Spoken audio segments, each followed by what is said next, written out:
Paz de Cristo, hermanos. Me da mucho gusto poder venir a ustedes una vez más este día domingo y traerles el mensaje de esta semana. Gracias por sintonizarse a este programa y por estar juntos en sus hogares en un tiempo devocional. Ahora el libro de los Hechos, capítulo 1, versículos 1 al 3, vamos a estar meditando sobre esa porción de la Escritura, así es que les pido que abran sus Biblias, por favor, ahí.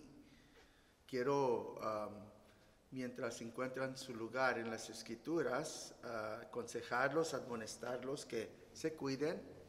Por favor, cuídense, no tomen riesgos extraordinarios. Sí, estamos viviendo en un tiempo un poquito riesgoso en esto de la pandemia, porque como se ha visto aquí en California y en otros lugares, ha habido un avance en el número de casos de gente infectada y otros asuntos que pues sí requieren que nosotros prudentemente demos atención a ellos y que nos cuidemos. Hay bastantes pastores que se han enfermado alrededor de la nación, de la Asamblea Apostólica, y yo les pido a ustedes sus oraciones por ellos, algunos miembros de nuestra iglesia local que también están infectados y necesitan de nuestra oración. Así es que yo les suplico a ustedes que hagan todo lo posible por atenderse a sí mismo, tomar las precauciones necesarias y manténganse seguros. Este virus sí, pues uno nunca sabe cómo va a afectar la salud de uno. Para algunos no hay síntomas, para otros es asunto de vida y muerte, y en los casos, no digo que es la gran mayoría o ni un porcentaje muy elevado, pero para algunos es aún un caso de muerte. Así es que cuídense, hermanos, tengan cuidado de guardar todos los reglamentos de distanciamiento social.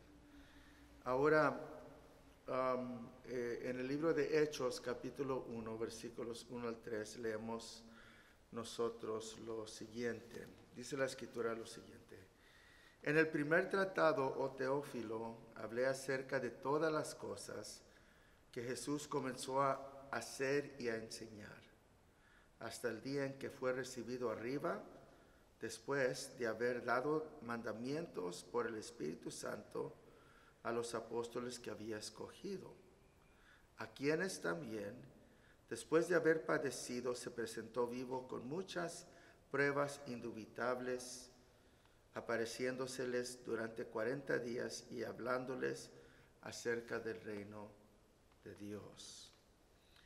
Vamos a orar. Señor, ayúdanos en esta ocasión para que podamos captar el pensamiento que tú quieres que esté en nuestro corazón. Yo sé que tú quieres, tu deseo para tu iglesia es que tu iglesia esté creciendo, esté viva, esté llena de energía, de espiritual, de vigor. Es que bendícenos, Señor, al escuchar la palabra, que esta palabra se asiente en nuestras almas, en nuestros corazones, y sea esta predicación para edificación de tu pueblo. Trae convicción al pecador, tráelo a tus caminos. Señor, llena de motivación a tu pueblo, para que tu pueblo pueda deleitarse en hacer tu voluntad.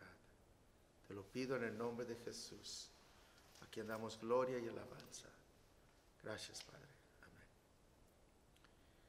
Ahora, con la ayuda del Señor, quiero hablarles sobre la resurrección. Y el punto del mensaje de hoy es que quiero que notemos la centralidad del mensaje de la resurrección.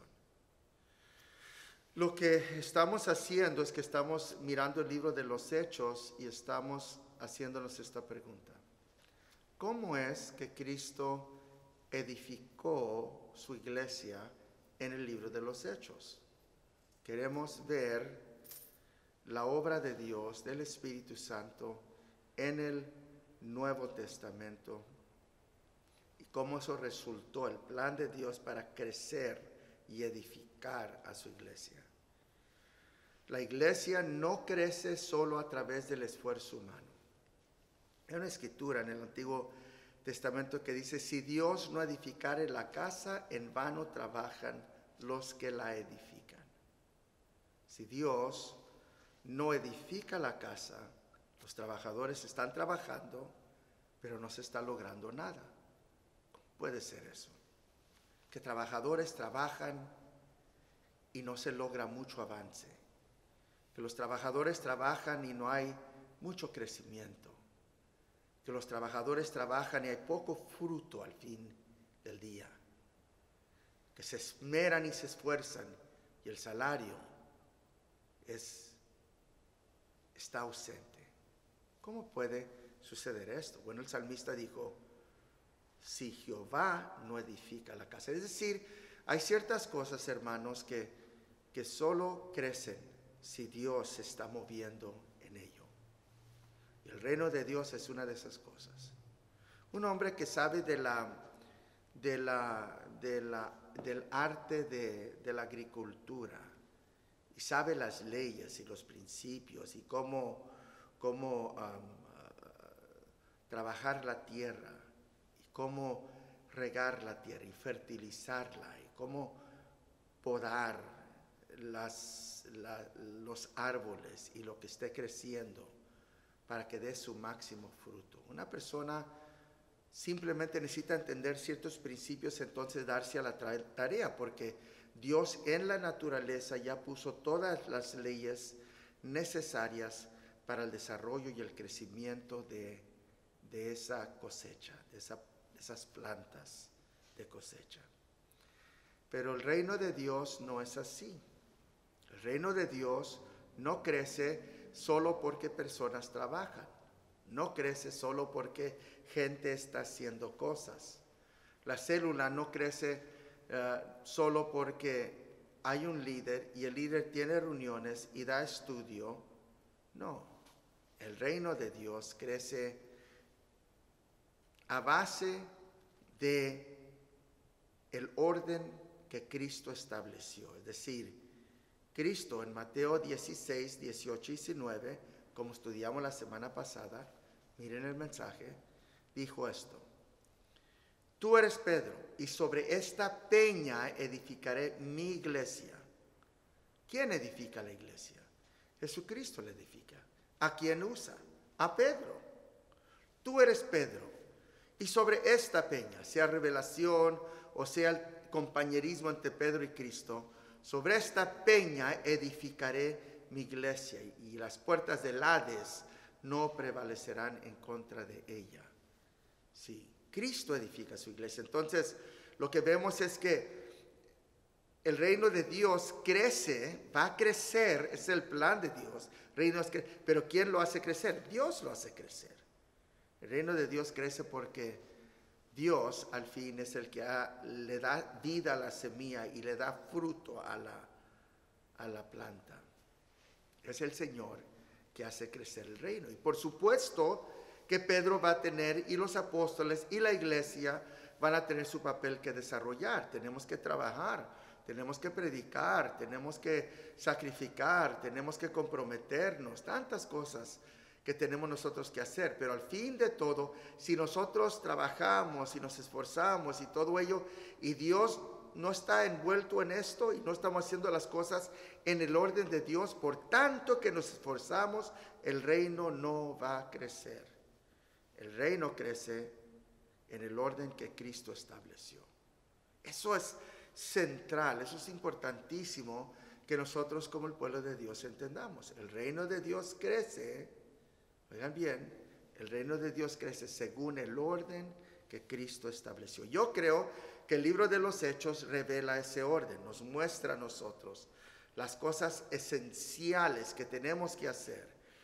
Es un archivo de qué hizo la iglesia, en qué se envolvió la iglesia, cómo confió la iglesia, qué era la esperanza de la iglesia, qué era la enseñanza de ella. Y a través de esas cosas, la iglesia pegándole en el muro, en el mero blanco del propósito de Dios y del orden de Dios. Cómo es que si la iglesia se enfoca en hacer lo que Cristo le ha llamado a hacer, el Señor se encarga de crecer la iglesia. Eso es lo que queremos estudiar. Entonces ahora estamos en el libro de Hechos, capítulo 1, versículos 1 al 3. Y la Biblia dice lo siguiente allí. En el primer tratado, oh Teófilo, noten eso por favor. Porque en este primer versículo, en el primer tratado, aquí Lucas está refiriéndose al Evangelio de Lucas. Él escribió 2 libros. En el libro de Lucas, en el Evangelio de Lucas, Teófilo, hablé acerca de todas las cosas que Jesús comenzó a hacer y a enseñar. El escritor Lucas, quien era un doctor, él se dedicó a archivar las historias y las enseñanzas de Jesucristo. Ese fue el trabajo que él dio. ¿Desde cuándo? Desde el día en que fue, hasta el día en que fue recibido arriba, después de haber dado mandamientos por el Espíritu Santo a los apóstoles que había escogido. Lucas registra la vida de Jesús hasta el tiempo en que Jesús fue recibido arriba. Ahora mira el versículo 3. A quienes también, y aquí nos vamos a enfocar, a quienes también después de haber padecido se presentó vivo con muchas pruebas indubitables, apareciéndoseles durante 40 días y hablándoles acerca del reino de Dios. Ahora esto me es interesante a mí porque después de la resurrección, Cristo por 40 días aquí, Lucas nos explica, se dedica a afirmar, a confirmar el mensaje que ellos van a predicar en la mente de los apóstoles, el mensaje de la resurrección. La resurrección. Este es el mensaje que va a cambiar la vida de la gente, que va a radicalmente salvar al pecador y traerlo a los pies de Jesucristo. Este es el mensaje de la resurrección. Miren y noten aquí por favor que en el versículo 3, la última parte dice, apareciéndoseles durante 40 días y hablándoles acerca del reino de Dios. Jesucristo no resucitó, se les apareció, ya que lo miraron vivo, se fue al cielo. 40 días se pasó Jesucristo aquí en la tierra con sus 12, con sus apóstoles, enseñándoles, endoctrinándolos, dándoles palabra del Señor, ayudándolos, 11 apóstoles, ayudándoles a afirmarse en la fe. Le hacían preguntas, Él les enseñaba. Y lo que Él estaba queriendo hacer lo que Él estaba haciendo más bien, era afirmar la fe de los apóstoles. Él quería que estuvieran absolutamente seguros de una cosa: había estado muerto y ahora estaba vivo, porque ese mensaje iba a ser el mensaje que transforma al mundo. Interesante, ¿verdad? El mensaje que 2000 años después de la cruz del Calvario, más de 2000 años después, lo cambió usted y me cambió a mí. El mensaje de la resurrección, que 2000 años después de que lo vivió Jesús, ahora también puede cambiar la vida de su esposo, de su esposa, de su hijo, de su amigo. Pero nosotros otra vez somos colaboradores de Jesús, y es lo que vamos a estar estudiando ahora. ¿Quién edifica la iglesia? Jesucristo edifica la iglesia. ¿Quién anda en compañerismo con Jesús para edificar a la iglesia? La iglesia anda en compañerismo. Nosotros somos los instrumentos. ¿Sí noten que la Biblia dice que nosotros somos el cuerpo de Cristo Jesús? Nosotros somos sus manos, sus pies. Nosotros somos el cuerpo de Jesucristo. Él, estimados hermanos, es el quien nos usa a nosotros según el orden divino y según sus principios divinos para establecer y hacer crecer el reino de Dios. El cuerpo no puede funcionar como quiere. El cuerpo tiene que trabajar dentro de cierto orden. Amén, hermanos, así es. Ahora miren, por favor, otra vez el versículo número 3, que dice, y a quienes también, después de haber padecido, se presentó vivos. ¿Qué hizo Jesucristo? Bueno, en primer lugar, tenemos que ver que los discípulos estaban completamente convencidos de que Jesucristo había muerto. Mira el versículo 3.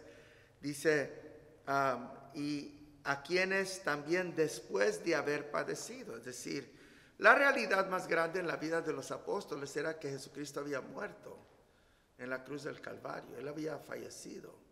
Lo miraron miraron y observaron cuando se lo llevaron prisionero.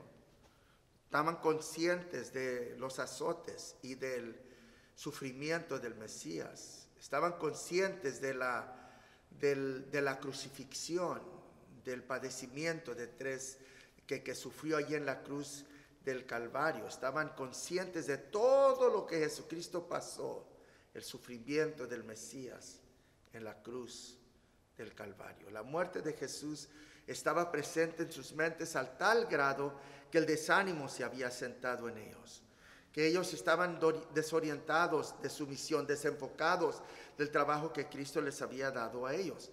Tenían parte del mensaje, tenían la muerte, claro, tenían la muerte, convencidos, no necesitaban ser convencidos, habían visto la muerte de Jesucristo, lo habían visto morir, lo habían visto enterrado, estaban convencidos de esta realidad. La muerte, que es la primera parte del Evangelio, era algo que estaba muy presente en su mente. Óiganme bien, hermanos, el mensaje habla de la muerte de Jesucristo, que es esencial, pero el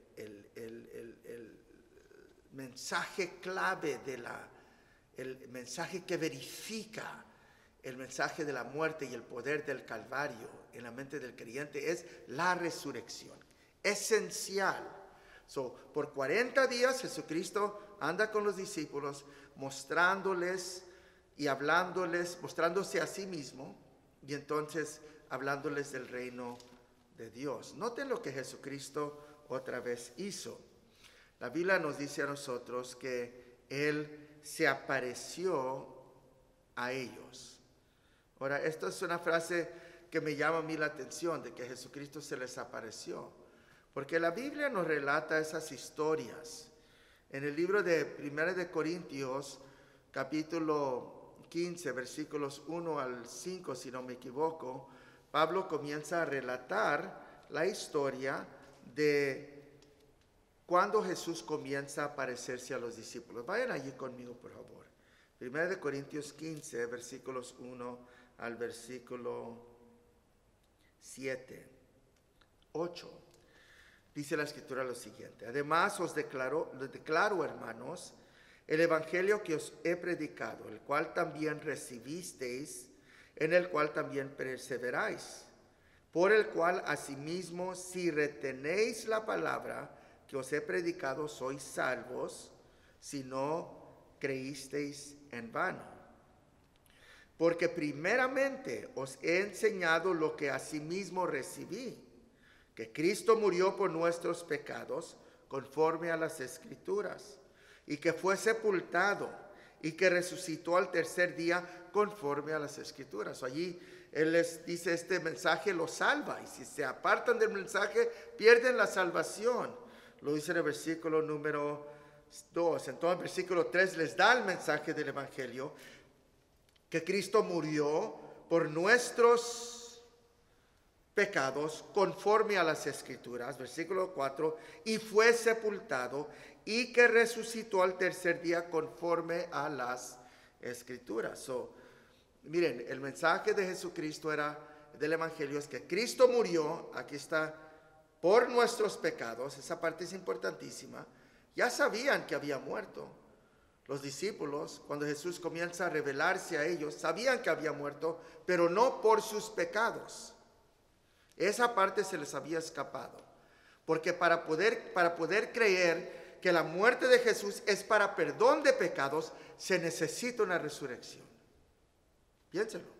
Sin la resurrección, la muerte de Jesús no es para perdón de pecados. Pero porque tenemos la resurrección, el eje del mensaje del evangelio, porque tenemos la resurrección, entonces la muerte de Jesús es para perdón de los pecados, que es lo que dice aquí Pablo. Entonces en el versículo 5 comienza con la lista, dice, y que apareció a Cefas y después a los 12. Después apareció a más de 500 hermanos a la vez, los cuales muchos viven aún y otros ya duermen.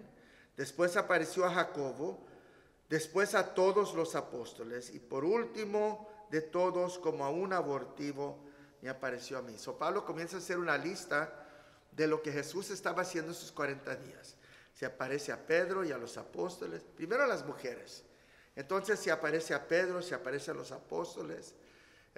Y cuando él se aparece a los apóstoles, Tomás no está ahí, se ausenta. Y entonces después, cuando los discípulos, emocionados por la resurrección de Jesús, le cuentan a Tomás lo que habían vivido y lo que habían visto, ya se están persuadiendo.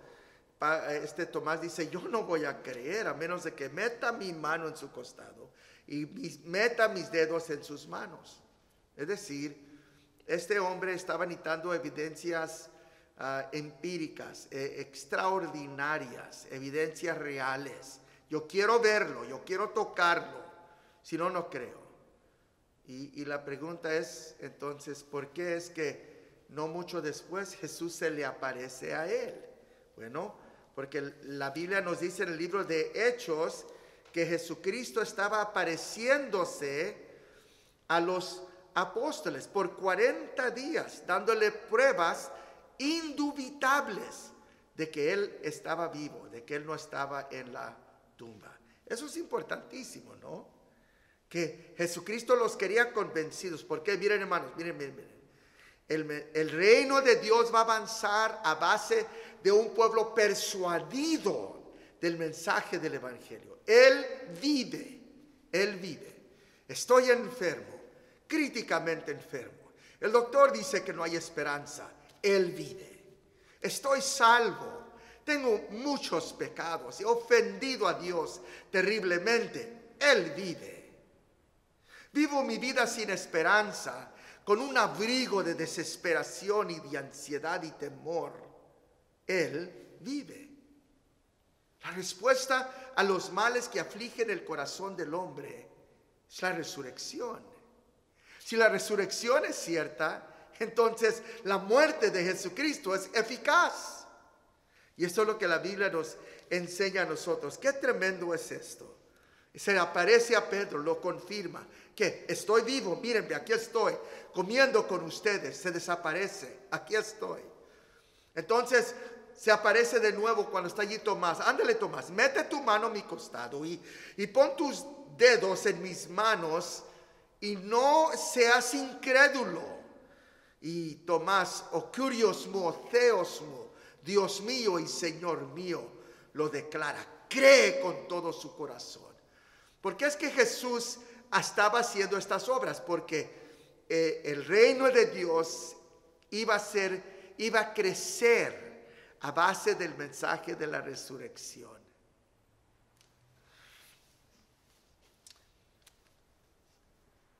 Hay muchas personas que creen, y aún maestros bíblicos de la Biblia, que dicen que lo que la gente necesita es enseñanza práctica.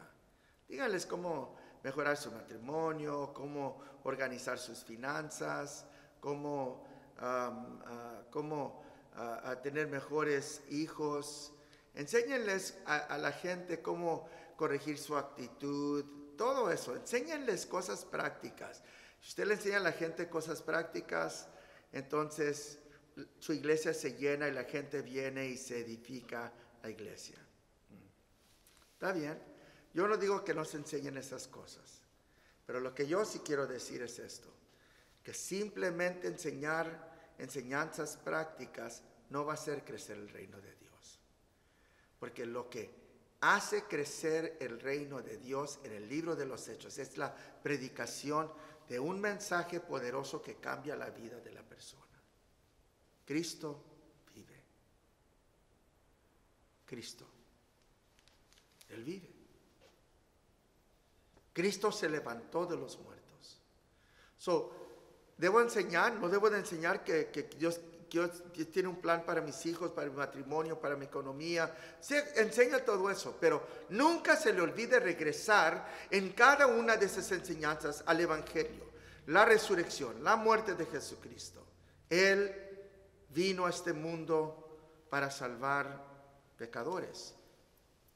No nomás vino para darnos a nosotros una mejor vida aquí. Él vino para salvarnos para la eternidad. Él vino para ayudarnos a ser gente de justicia, amadores de lo que es correcto, de lo que es justo. Cristo vino para transformar el mundo. Nos dio este libro, la Biblia, la palabra de Dios. Este libro cambia todas las cosas.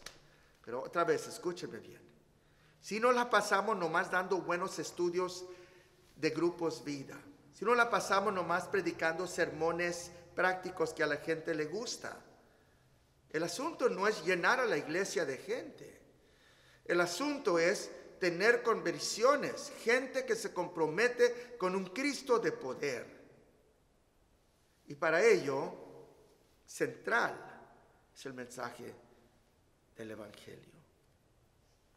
Se aparece a Cefas, se aparece a los apóstoles y se le aparece a 500 personas a una vez y después se le aparece al apóstol Pablo. El apóstol Pablo que llegó a ser apóstol de los gentiles, como uno nacido fuera de tiempo, como un abortivo, una persona que los últimos, entre los últimos. Él se apareció a mí. Qué preciosa palabra, que en todo esto que Jesucristo está haciendo, está queriendo convencerlos del mensaje, a confirmar, no haya ni lugar para dudarlo, que Jesucristo se levantó. Sobre esta revelación de un Cristo resucitado, el reino de Dios se iba a edificar. El reino de Dios iba a ir avanzando. Cristo murió, fue sepultado, la tumba está vacía, porque se levantó de los muertos. Este es el mensaje que Dios usa para edificar a su pueblo. Hermanos, yo le estoy pidiendo a Dios que nuestra iglesia sea una iglesia de resurrección. Que el mensaje que ocupe nuestras conversaciones, el mensaje que se caracterice en nuestros estudios bíblicos, sea lo que sea, es el mensaje del Evangelio. Cristo murió y Cristo resucitó.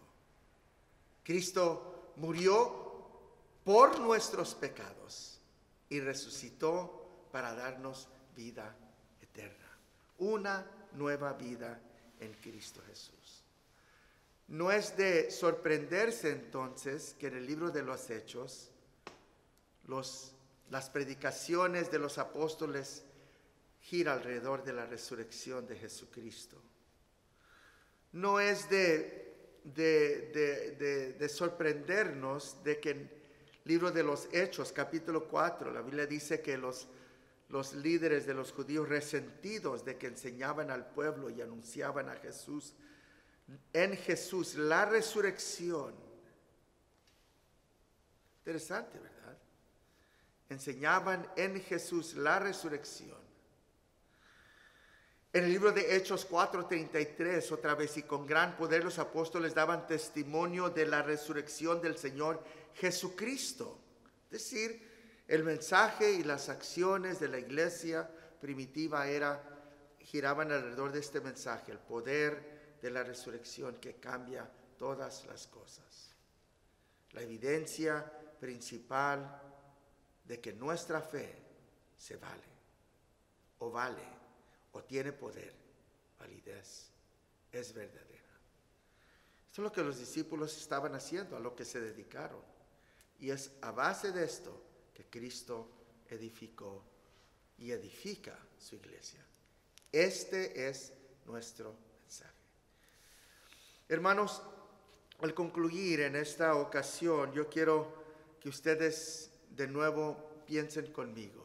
¿Cuándo es la última vez que usted compartió no nomás un estudio bíblico, sino el mensaje del Evangelio. Cristo murió y resucitó. ¿Cuándo es la última vez que un amigo, una amiga, hablando con usted de su matrimonio, de alguna relación quebrantada, de algún pecado, de alguna falla en sus vidas, usted le dijo, mira, yo tengo un mensaje que puede cambiar todo para tu vida? Y está centrado en la muerte, la sepultura y la resurrección de Jesús. Él puede cambiar todas las cosas para ti. Yo estoy pidiéndole a Dios que nuestra iglesia sea una iglesia que proclama, que declara, que busca oportunidades para hablar del Evangelio de Jesucristo. Porque el plan de Dios para edificar su iglesia es que los Pedros y los Andrés y los Felipes y los Tomases estemos constantemente predicando la resurrección de Jesucristo. Si predicamos la resurrección, Dios levantará a gente de la muerte de sus pecados. Si predicamos la resurrección, Dios sanará a los enfermos y hará grandes cosas entre nosotros. Mi deseo, de nuevo, es que nos convertamos en esa clase de iglesia que hablamos siempre de un Cristo de poder. Oremos. Señor, te pido tu bendición para esta iglesia. Que esta iglesia, Señor, sea una iglesia que predica el Evangelio, que está emocionada por la resurrección de Jesús, que declara donde quiera y a quien sea, Señor, un Cristo resucitado. Señor, tú tienes el poder. Creemos, lo confesamos ahorita, que tú te levantaste de los muertos al tercer día, que en tu muerte y en tu resurrección hay poder para darnos nueva vida. Te pido que bendigas a tu pueblo, que nos des labios y voz para hablar y articular este mensaje.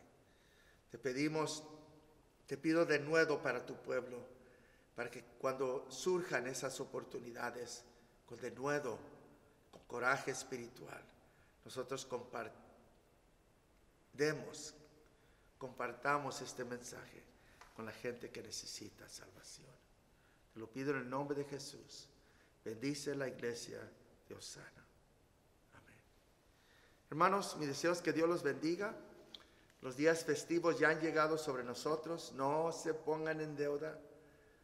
Manejen bien su presupuesto y gocen a la familia y estos días de bendición en que celebramos el advenimiento de nuestro Señor Jesucristo a este mundo. Mi deseo es que Dios los bendiga y que tengan una excelente semana. Dios les bendiga.